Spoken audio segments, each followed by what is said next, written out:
पुण्यात्मा, आज जो आग लाग रही है, कितनी गंदी मेंटेलिटी होगी हर प्राणी की। एक माया के अतिरिक्त कुछ भी दिखाई नहीं देता। माया हो जाती है तो घूटी लाना, कलवा में बकवाद करना, और इस तरह सारा दिन पागल कुत्ते की तरह इस माया के लिए भटकते रहते हैं। फिर आपको ऐसा ज्ञान हो जाएगा, आप रिश्वत नहीं ले सकते, आप चोरी नहीं कर सकते, आप मिलावट नहीं कर सकते, आपको विष दिखाई देगा। ये घनी रिश्वत और चोरी तो दूर की बात है, एक नया पैसा भी। अब दास देख रहा है, छोटा सा बालक ने बोला जी मैंने 20 रुपये पड़े पाए, स्कूल में जाऊं था और यहाँ लेकर आया, अपनी माँ को दिया। माँ बोली बेटा पैसे हम नहीं रखेंगे, उसको दान कर दे, जिस भगवान के गिरे होंगे वो पुण्य में लग जाएंगे।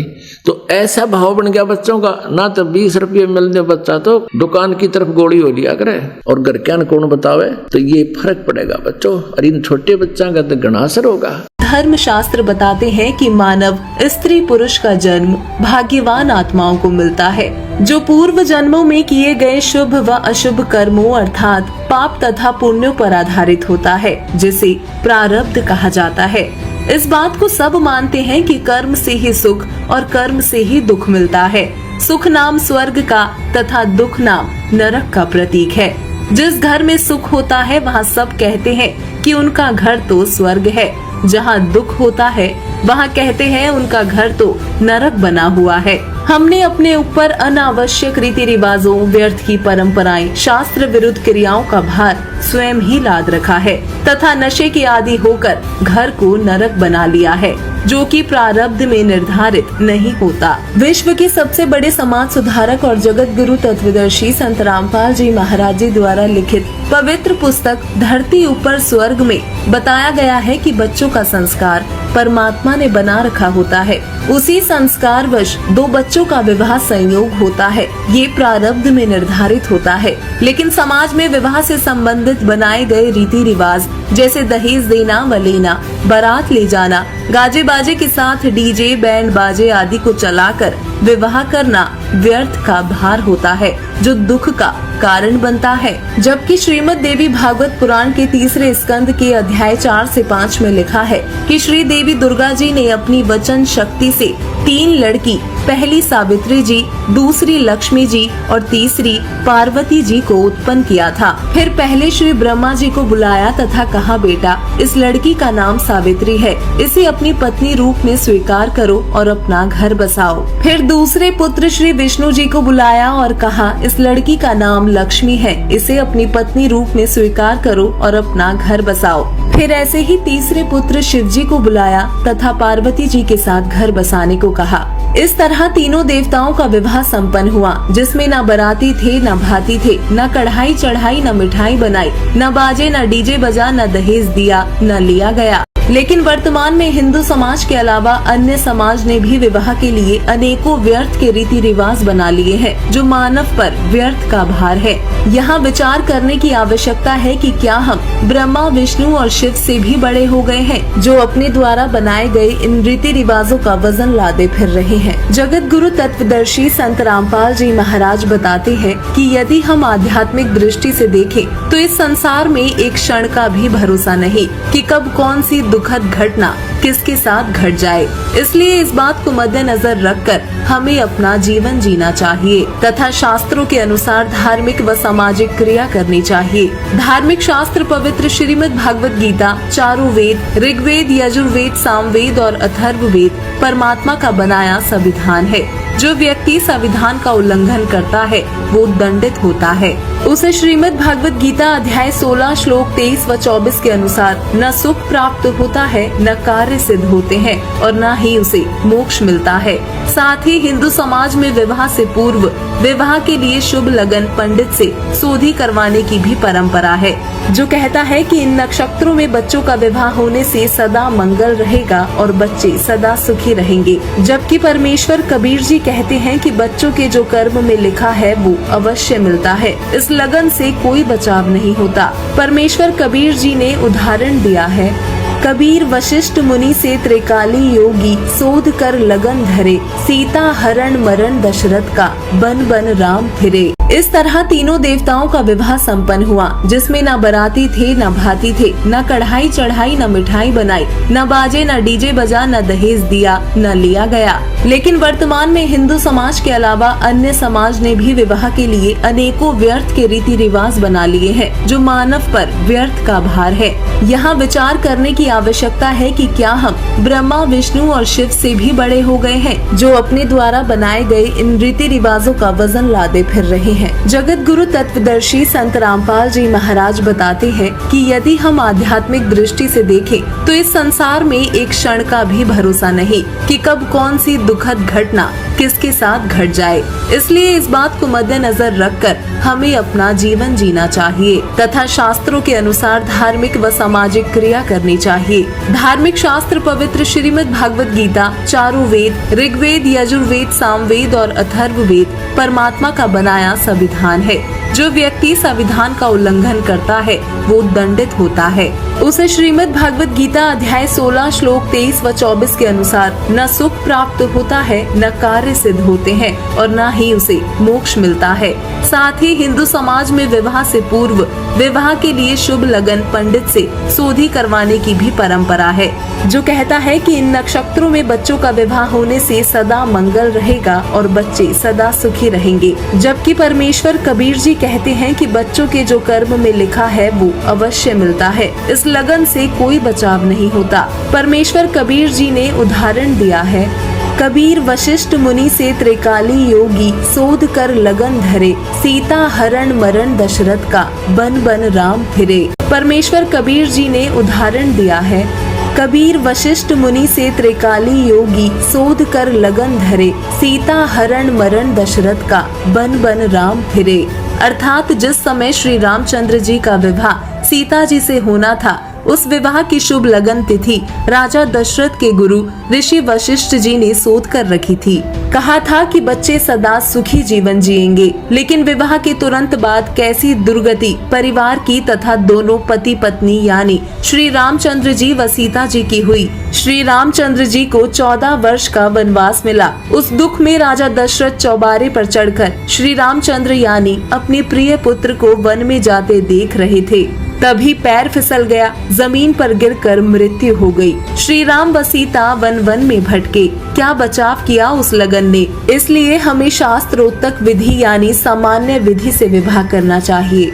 वहीं संत रामपाल जी महाराज विवाह कर्म पर प्रकाश डालते हुए बताते हैं कि मेरे अनुयायी शास्त्रों के अनुसार विवाह करते हैं, जिसमें मेरे भक्त परिवार अपने बेटा बेटी का रिश्ता देखते हैं। दोनों पक्ष सहमत हो जाते हैं। उसके पश्चात दोनों पक्ष निकट के आश्रम में जानकारी देते हैं, विवाह की तिथि पता करते हैं। उनको गुरुजी द्वारा तिथि निर्धारित की जाती है। कोई नक्षत्र या पत्रा या शुभ मुहूर्त आदि का ढोंग करके नहीं, सामान्य तिथि जिस दिन छुट्टी हो या सत्संग समागम हो या जो दोनों पक्षों की सुविधा अनुसार हो, निर्धारित तिथि को दोनों पक्ष आश्रम में या सत्संग स्थल पर यानी जो स्थान निर्धारित होता है वहां जाते हैं। आदरणीय संत गरीबदास जी महाराज जी की अमृतवाणी अमर ग्रंथ में एक अध्याय असुर निकंदन रमैणी है, जिसमें विश्व के सभी दैवीय शक्ति की स्तुति की गई है। उसको पढ़ा व बोला जाता है तथा ऑडियो स्पीकर पर सुनाई जाती है। सभी मिलकर इसका पाठ करते हैं यानी बोलते हैं, जिसके द्वारा मेरे अनुयायी प्रतिदिन दोपहर में विश्व के सभी देवी तथा देवताओं की स्तुति करते हैं। ये संपूर्ण पाठ 17 मिनट में पूरा हो जाता है। अर्थात इस तरह के विवाह में केवल 17 मिनट लगते हैं और विवाह संपन्न हो जाता है। ये संपूर्ण पाठ 17 मिनट में पूरा हो जाता है। अर्थात इस तरह के विवाह में केवल 17 मिनट लगते हैं और विवाह संपन्न हो जाता है। इसमें एक देसी घी की ज्योति भी विवाह मंडप पर जलाई जाती है, जो ऋग्वेद मंडल नंबर 9 सूक्त नंबर 86 मंत्र 10 के अनुसार हवन का काम करती है, जिसमें न वरमाला डाली जाती है, न भाती न बाराती बुलाए जाते हैं। केवल दोनों परिवारों के सदस्य तथा रिश्तेदार स्वयं आना चाहे तो आ सकते हैं। निमंत्रण पत्र भी नहीं भेजा जाता। सब आने वालों की भोजन का खर्चा आश्रम की ओर से किया जाता है। विवाह में दोनों पक्षों का 1 रुपया भी नहीं लगता। साथ ही बच्चों की सगाई करने के लिए भी 1 रुपए का लेन देन नहीं किया जाता। अर्थात पूर्णतः देवी पुराण यानी शास्त्रोक्त विधि का अनुसरण किया जाता है। विवाह के पश्चात बेटी सीधे अपने ससुराल जाती है। कोई श्रृंगार, मेहंदी आदि का दिखावा नहीं किया जाता तथा कोई दहेज नहीं दिया जाता और न ही लिया जाता है। उसके पश्चात ससुराल वाले अपनी बेटी की तरह अपनी बहू को सब वस्तु उपलब्ध करवाते हैं। दोनों परिवारों में सुख शांति रहती है और बेटी माँ बाप भाई भाभी पर बोझ नहीं बनती, जिससे रिश्ते भी खराब नहीं होते। आपको बता दें कि संत रामपाल जी महाराज जी के सानिध्य में अब तक इस तरह के शास्त्रोक्त विवाह 40,000 बच्चों के संपन्न हो चुके हैं, जिससे उनके घरों में सुख शांति कायम है। का संस्कार परमात्मा ने बना रखा होता है, उसी संस्कारवश 2 बच्चों का विवाह संयोग होता है। ये प्रारब्ध में निर्धारित होता है। लेकिन समाज में विवाह से संबंधित बनाए गए रीति रिवाज जैसे दहेज देना व लेना, बारात ले जाना, गाजे बाजे के साथ डीजे बैंड बाजे आदि को चलाकर विवाह करना व्यर्थ का भार होता है, जो दुख का कारण बनता है। जबकि श्रीमद् देवी भागवत पुराण के 3 स्कंद के अध्याय 4 से 5 में लिखा है कि श्री देवी दुर्गा जी ने अपनी वचन शक्ति से 3 लड़की, पहली सावित्री जी, दूसरी लक्ष्मी जी और तीसरी पार्वती जी को उत्पन्न किया था। फिर पहले श्री ब्रह्मा जी को बुलाया तथा कहा, बेटा इस लड़की का नाम सावित्री है, इसे अपनी पत्नी रूप में स्वीकार करो और अपना घर बसाओ। फिर दूसरे पुत्र श्री विष्णु जी को बुलाया और कहा, इस लड़की का नाम लक्ष्मी है, इसे अपनी पत्नी रूप में स्वीकार करो और अपना घर बसाओ। फिर ऐसे ही तीसरे पुत्र शिव जी को बुलाया तथा पार्वती जी के साथ घर बसाने को कहा। इस तरह तीनों देवताओं का विवाह संपन्न हुआ, जिसमें न बाराती थे, न भाती थे, न कढ़ाई चढ़ाई, न मिठाई बनाई, न बाजे, न डीजे बजा, न दहेज दिया, न लिया गया। लेकिन वर्तमान में हिंदू समाज के अलावा अन्य समाज ने भी विवाह के लिए अनेकों व्यर्थ के रीति रिवाज बना लिए हैं, जो मानव पर व्यर्थ का भार है। यहाँ विचार करने की आवश्यकता है कि क्या हम ब्रह्मा, विष्णु और शिव से भी बड़े हो गए हैं, जो अपने द्वारा बनाए गए इन रीति रिवाजों का वजन लाते फिर रहे हैं। वहीं संत रामपाल जी महाराज बताते हैं कि मेरे भक्त परिवार लड़के व लड़की का रिश्ता देखते हैं, दोनों पक्ष सहमत हो जाते हैं। उसके पश्चात उनको गुरुजी द्वारा तिथि निर्धारित की जाती है।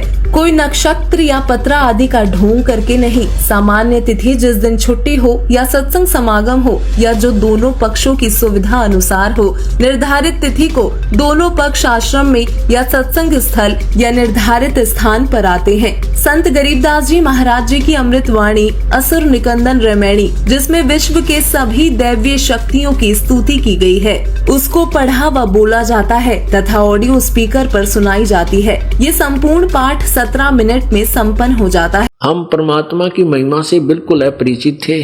दंत कथा लोक वेद सुना सुना के हमारा जो हिंडोला बना रखा था, इन्हें कोई किसी को भगवान बता देता था।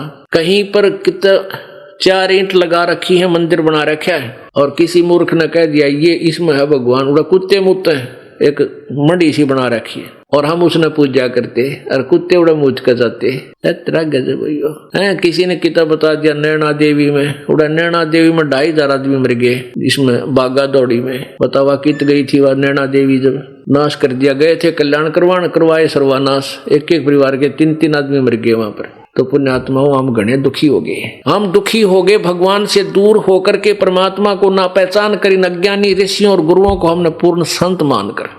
अब उनसे पीछा छुटवाओ और परमात्मा की शरण में आओ, अपना कल्याण करवाओ। साथ ही संत रामपाल जी महाराज बताते हैं कि आज दुनिया भर में ज्यादातर लोग नशे के आदी हो चुके हैं। कोई शराब पीता है तो कोई तंबाकू का सेवन करता है, जिससे सर्वप्रथम तो मानव को शारीरिक हानि होती है और कई अलग अलग तरह के कैंसर जैसे जानलेवा रोग उत्पन्न हो जाते हैं। फिर नशा मानसिक स्वास्थ्य को भी हानि पहुंचाता है। तो वहीं आध्यात्मिक दृष्टिकोण से देखा जाए तो नशा भक्ति मार्ग में सबसे बड़ा बाधक होता है तथा इसी नशे के कारण घर के घर उजड़ जाते हैं, जो महा दुख का कारण बनते हैं। आपको बता दें, संत रामपाल जी महाराज बताते हैं कि धरती ऊपर स्वर्ग तभी बन सकता है जब मानव नशीले पदार्थ, तंबाकू, शराब, गुटखा, भांग आदि का सेवन न करे, शास्त्र विरुद्ध क्रियाओं, कुपरंपराएं, व्यर्थ के रीति रिवाजों को त्याग कर शास्त्र अनुकूल विधि अपनाए, विवाह के दौरान होने वाली व्यर्थ की फिजूल खर्ची न करें, दहेज का लेन देन बंद हो, चोरी, ठगी, रिश्वतखोरी पर स्त्री गमन न करें, परमात्मा से डर कर रहें, पूर्ण परमात्मा की सद्भक्ति करें, गुरु आज्ञा अनुसार ही धार्मिक अनुष्ठान करें। दर्शकों, संत रामपाल जी महाराज के तत्व ज्ञान से परिचित होकर उनके लाखों अनुयायी नशीले पदार्थ का सेवन नहीं करते, यानी किसी प्रकार का नशा नहीं करते, तंबाकू का सेवन नहीं करते, दहेज न लेते हैं न देते हैं, विवाह में एक पैसा भी खर्च नहीं करते, चोरी ठगी पर स्त्री गमन से डरते हैं, न रिश्वत लेते हैं, परमात्मा का नाम जपते हैं, धार्मिक अनुष्ठान गुरुजी की आज्ञा में रहकर करते हैं, जिससे धरती ऊपर स्वर्ग बन रहा है, लोगों के घरों में सुख शांति हो गई है। अतः आप सभी से निवेदन है कि संत रामपाल जी महाराज जी द्वारा लिखित पवित्र पुस्तक धरती ऊपर स्वर्ग www.jagatgururampalji.org वेबसाइट के पब्लिकेशन पेज पर जाकर डाउनलोड करें तथा पुस्तक को पढ़ें और व्यर्थ की परंपराएं, रीति रिवाजों से निजात पाएं, जिससे समाज में सुख शांति आएगी और धरती ऊपर स्वर्ग जैसा माहौल होगा। धन्यवाद। एक भक्त के बोलने का, उसके चलने और बैठने का, उसके नजर और देखने का तरीका नॉर्मल होता है और तभी वो भक्त कहता है। एक वैसे बकवादियों की तरह चल रहा है, बकवादियों की तरह चश्मे लाओ और नो टेढ़ा देखे, तो ढेढ़ आदमी है, भक्ति करता है चाहे ना करता है। तो सत्संग के अंदर आकर के सत्संगी कहला करके, भक्त कहला करके, उसमें भक्त वाले गुण स्वाभाविक बन जाने चाहिए, तो सत्संग से उनका ज्ञान होता है।